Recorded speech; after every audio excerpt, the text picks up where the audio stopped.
At the table, my brother said, "Your kid will never be anything but average. Be happy if he finishes high school."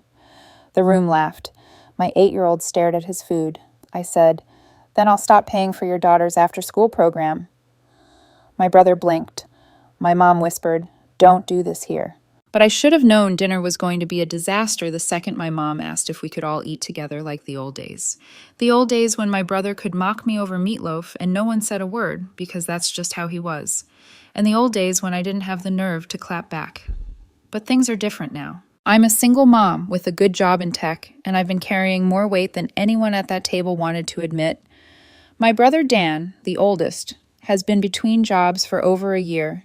His wife works part-time at a salon, and I've been quietly paying for their daughter's after-school STEM program, groceries when EBT runs out, even their car insurance 1 month. Not because I'm a saint, just because I thought family meant something.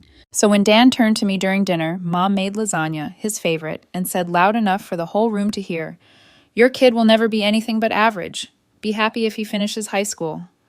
It was like the air left the room. Everyone laughed. Everyone but me and my son Jordan. He's 8, quiet, maybe a little socially awkward, but the smartest kid I know.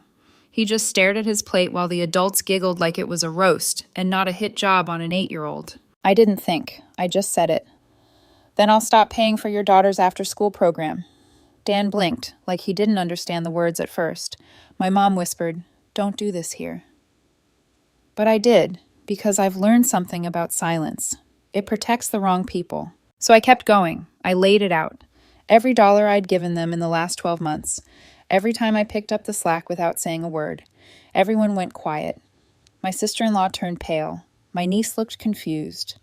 Dan said nothing, but his jaw tightened. I looked at my son, still staring at his food. We left early that night. I emailed the program director and pulled my funding. I figured if Dan thought Jordan was such a lost cause, he'd have no problem pulling miracles out of thin air for his own kid. It was petty, I know that, but I also know what it feels like to swallow humiliation in front of your own child. I didn't think things would unravel so fast, but they did, and not just for him, for all of us. 3 days after that dinner, Dan sent me a text. "Really classy, Lydia, real mature." That was it. No apology, no explanation, like I'd somehow been the villain for not smiling through his insult.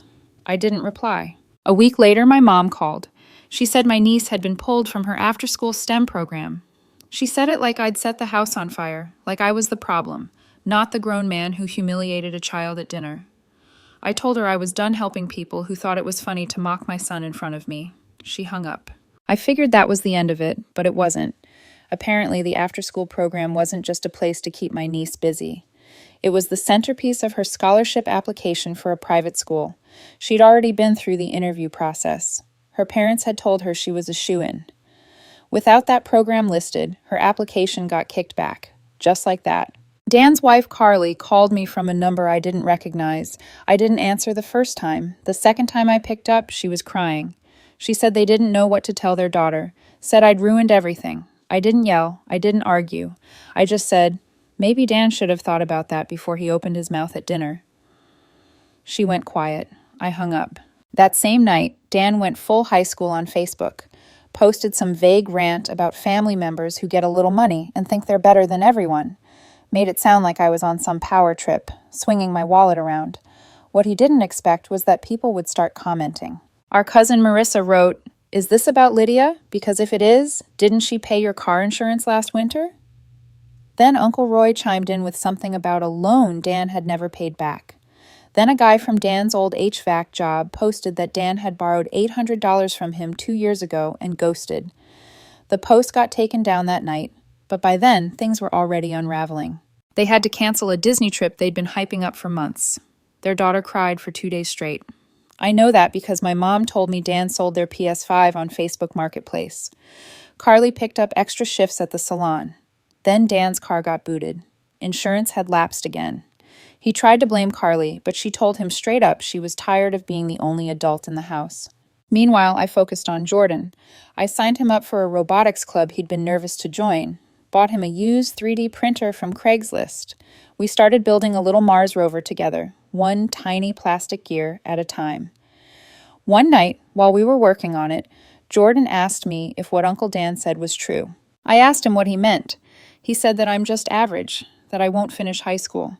I didn't even try to hide how much that gutted me. I told him no. He wasn't average. He was exceptional. Not just because he was smart, but because he was thoughtful, curious, kind, everything this world needed more of.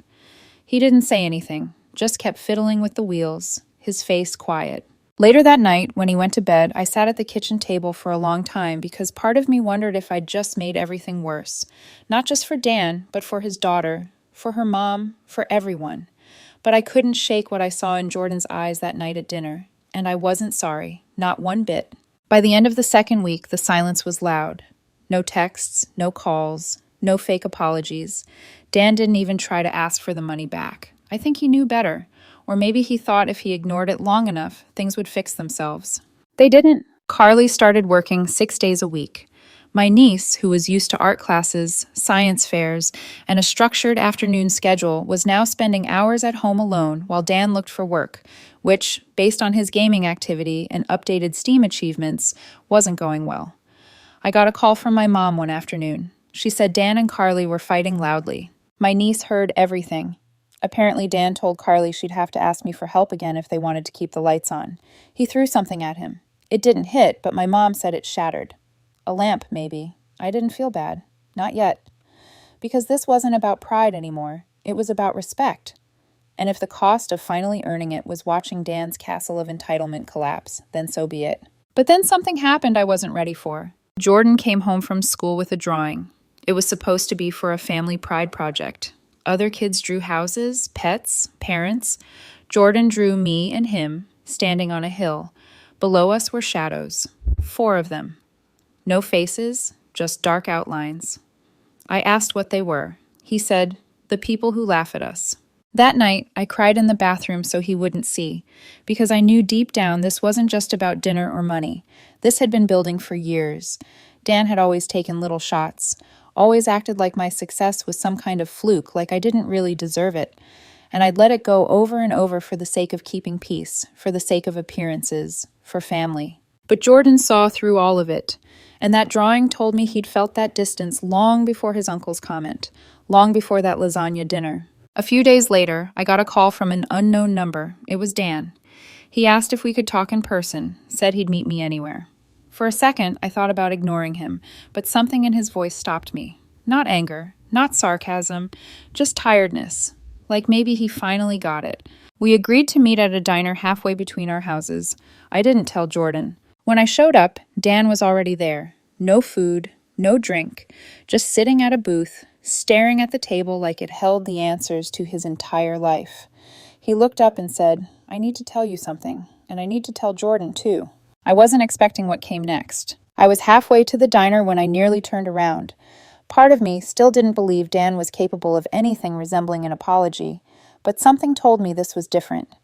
And when I walked in and saw him sitting there, not on his phone, not pretending to be too cool to care, just sitting with his hands clasped like he was praying, I knew something had shifted. I sat down. He didn't even look up at first. Then he said, "I need to tell you something. And I need to tell Jordan too." I waited. He said, "What I said at dinner, I didn't mean it. Or maybe I did, but not because it's true.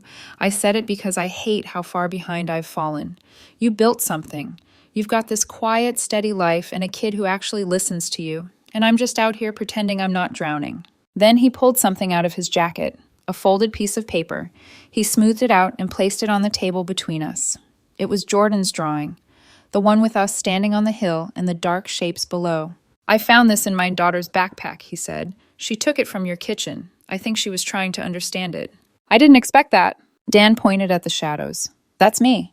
I know it. And when I saw it, I couldn't stop staring at it. It felt like someone held a mirror up and I finally saw myself." He asked if he could apologize to Jordan in person.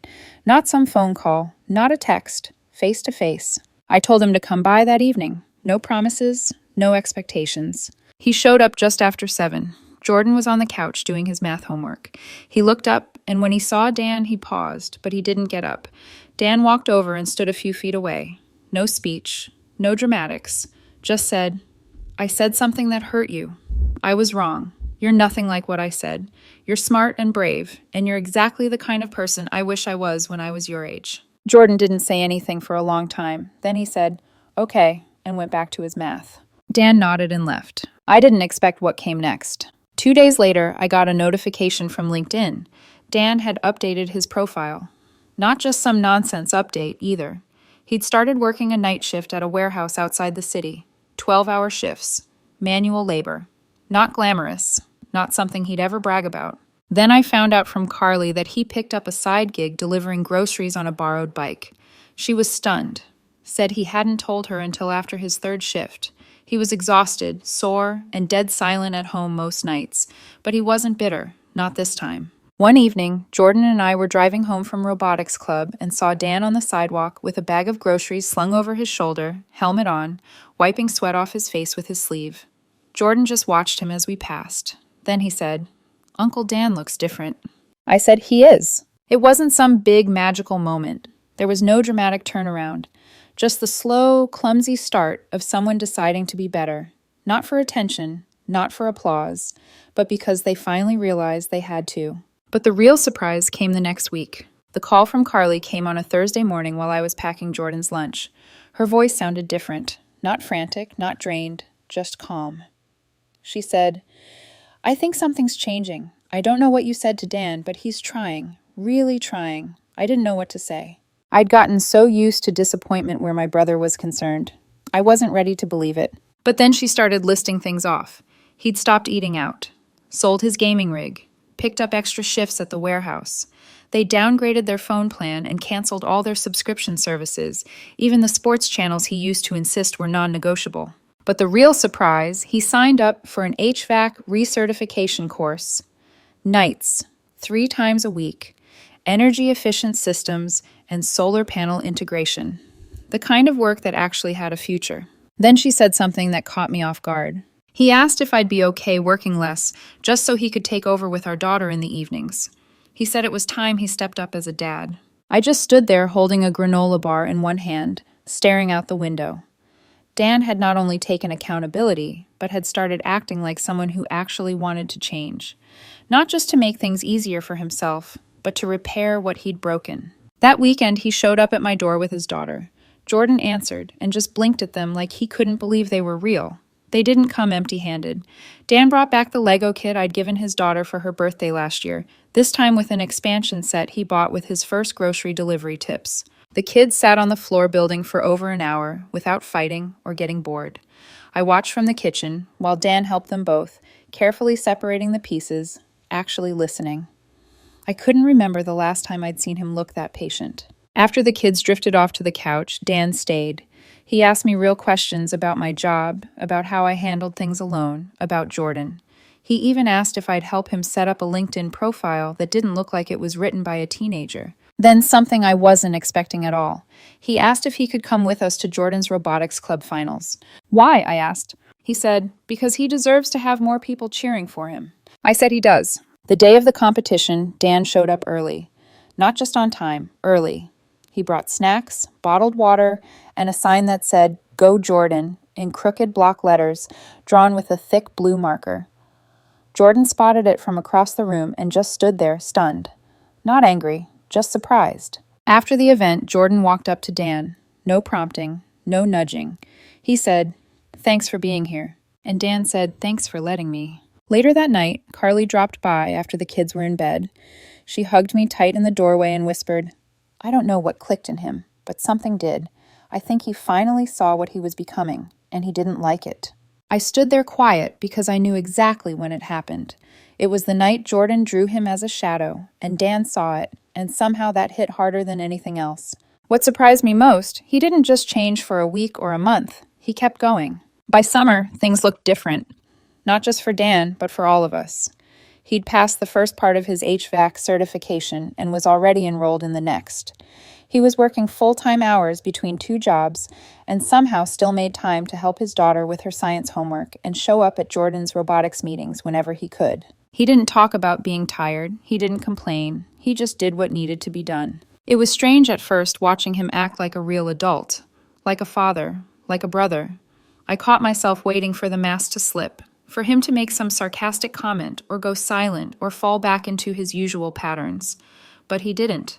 He started calling just to ask how Jordan was doing, not to ask for help, not to guilt me, just to check in. Sometimes he even asked if Jordan wanted to hang out for an hour or two on a Sunday. One time he showed up with a beat-up starter kit for coding microcontrollers, said he got it cheap from a guy at work and thought Jordan might like to figure it out with him. And the weirdest part, they did figure it out together. Carly called me one night while Dan was at his class. She said, "I keep waiting for it to fall apart, but it's not. He's just becoming someone new." Then she added something I hadn't expected. "You doing what you did, pulling support, standing up for Jordan, that's what shook him awake, and it hurt. But it was probably the first time anyone in his life held a real mirror up. It wasn't just the money that changed things. It was being seen clearly for the first time and knowing it wasn't pretty." One weekend, we all ended up at my mom's house again. First time since that dinner. Same dining table, same old lasagna recipe. The tension wasn't gone completely, but it wasn't the kind that made your stomach twist. It was more like the quiet rebuilding kind. Everyone knew we were carefully rewriting the rules. Jordan sat next to Dan. They laughed about some dumb joke involving a sensor Dan accidentally fried in their little microcontroller experiment. My niece showed off a clay sculpture she'd made at her new art class, one Carly found and applied for on her own. My mom, for once, wasn't trying to play referee. She just let things be. Midway through dinner, Dan cleared his throat and raised his glass. Just water, no beer, no performance. He said, "I wasn't proud of who I was, but I'm trying to be someone Jordan and my daughter can look up to, and I wouldn't have gotten there if Lydia hadn't stood up when she did, even when it meant cutting me off." He turned to me and added, "I know I didn't deserve it, but I'm grateful anyway." Nobody clapped, nobody cried. It was just quiet, honest. Later that night, as we were packing up leftovers, Jordan walked up to me while I was loading containers into a bag. He said, "Uncle Dan's kind of awesome now." I smiled. "Yeah, he kind of is." Then he asked, "Do you think people can always change, or just some people?" I told him the truth. Some people don't, but the ones who do, they usually start when someone finally stops protecting their excuses. Dan changed because he hit a wall, but he stayed changed because he wanted to, because he looked at who he was and decided it wasn't enough. Now, when I look at him, I don't see the man who humiliated my son at the dinner table. I see the one who's trying and choosing to be better. And that's the kind of story I didn't think we'd get to tell.